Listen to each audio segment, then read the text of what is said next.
بسم الله الرحمن الرحيم.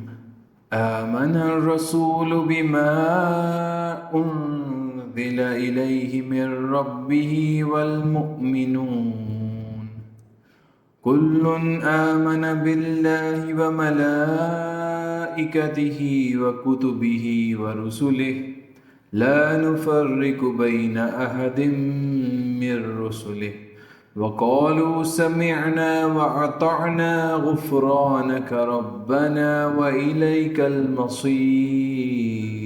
لا يكلف الله نفسا إلا وسعها لها ما كسبت وعليها ما اكتسبت ربنا لا تؤاخذنا إن نسينا أو أخطأنا ربنا ولا تحمل علينا إصرا كما حملته على الذين من قبلنا ربنا ولا تحملنا ما لا طاقة لنا به واعف عنا واغفر لنا وارحمنا أنت مولانا فانصرنا على القوم الكافرين.